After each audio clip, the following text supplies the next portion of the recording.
সকালবেলা ঘরের কাজকর্ম, বাজার, রান্নাবান্না সব মিলিয়ে যেন হাঁপিয়ে উঠেছি। হ্যাঁ, একটা ব্যস্ততম সকাল তোমাদের সঙ্গে শেয়ার করি চলো। হ্যালো এভরিওয়ান, কেমন আছো সবাই? আশা করি নিশ্চয়ই ভালো আছো। আমার ছোট্ট একটা ভিডিওতে তোমাদের অনেক অনেক ওয়েলকাম। তো এই যে দেখো সকালবেলা ঘুম থেকে উঠেছি, উঠে শুধুমাত্র ব্রাশ করেছি আর চুলটা আঁচড়েছি, ব্যাস। তারপরে শুরু হয়ে গেছে আমার ঘরের কাজকর্ম। কারণ বেশ কিছুদিন ধরে কিছু জামাকাপড় পরে আছে, তো সেগুলোকে গুছিয়ে রাখা হচ্ছে না। কারণ ওই যে যেহেতু এটা শীতকালে না খুবই কুড়ুমি লাগে। প্রত্যেকটা মানুষের মধ্যে এটা হয় কিনা জানি না, কিন্তু আমার তো ভীষণ কুড়ুমি লাগে।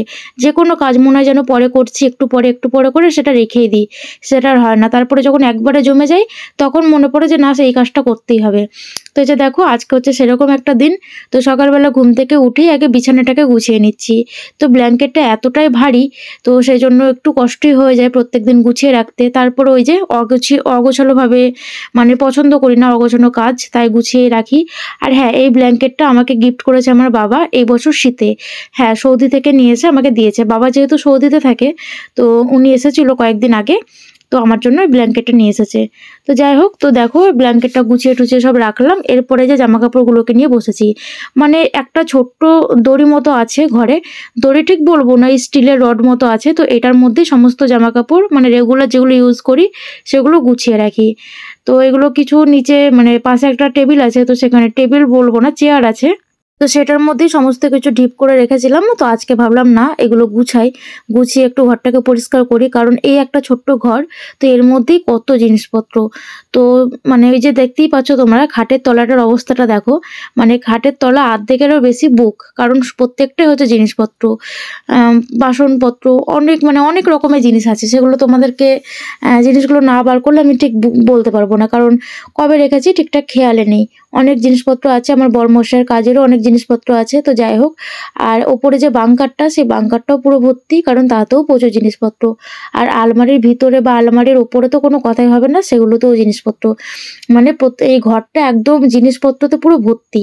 আর ছোট্ট একটা ঘরে গ্যাস, ওভেন, সমস্ত কিছু, এখানেই রান্না, এখানেই থাকা, আবার এত জিনিসপত্র রেখে তো সবসময় যদি একটু গুছিয়ে না রাখি না, তাহলে একদমই ভালো লাগে না। তাই চেষ্টা করি গুছিয়ে বাগিয়ে সবসময় রাখতে। তো যাই হোক, তারপরে যে দেখো খাটের তলাটা বেশ নোংরা হয়েছিল, কারণ এই সামনেটায় আমি সবজি ঝুড়িগুলোকে রাখি, তো সবজি আলু ঠালু এগুলো রাখি। তো তারই যে তলায় বালিগুলো থাকে না, সেগুলো পড়ে যায়, তো নোংরা হয়। তো ভাবলাম এগুলো একটু পরিষ্কার করি। তারপরে ঘরদোর ঝাড়টাও দিয়ে নিচ্ছি। এরপরে যাব স্নানে। তো স্নান করে আজকে রান্না করব। আর হ্যাঁ, আজকে কিন্তু বাজার যাইনি, তাই কাজগুলো হলো। বাজারে গেলে তো এই কাজগুলো আরোই হতো না। আর হ্যাঁ, যতই একা সংসার হোক, তবুও কিন্তু সমস্তটাই A থেকে Z পুরোটাই আমাকে করতে হয়। ঘরের কাজকর্ম, বাজার হাট সমস্তটাই। তো সত্যিই যেন হাঁপিয়ে উঠি কোথাও। তো যাই হোক, সব বাদ দিলাম ওসব কথা। তো স্নান টান করে একটু ছাদে আসলাম রোদের জন্য। তো ছাদে তো এক ফোঁটাও রোদ নেই, তাই নিচে গিয়ে এই যে রান্না বসিয়ে দিয়েছি। আজকে তেমন কিছু রান্না করব না, আজকে শুধুমাত্র আলু ভাজার ভাত। হ্যাঁ, আমি শুকনো শুকনো ভাত খেতে বেশি পছন্দ করি এখন, আগে ঝোল ছাড়া খেতে পারতাম না। তা আজকে যেহেতু শীতকাল আর ঠান্ডাও পড়েছে বেশ ভালো, তাই ভাবলাম যে মশলা দিয়ে একটু আলু ভাজি। তাই পেঁয়াজ, আদা, রসুন সমস্ত কিছু দিয়ে, সাথে দুটো ডিমও দিয়ে আলু ভেজেছিলাম, মানে মশলা আলু যেটাকে বলে, সেরকমভাবে আর কি এটা ভাজা করেছিলাম। আর ভাত, ব্যাস। আর যেহেতু এটা একবেলার জন্যই, মানে তরকারিটা করে নিয়েছি একবারে দুবেলার, একদম রাতে রুটি দিয়েও হয়ে যাবে। আর ভাত আমি একবারই খাই।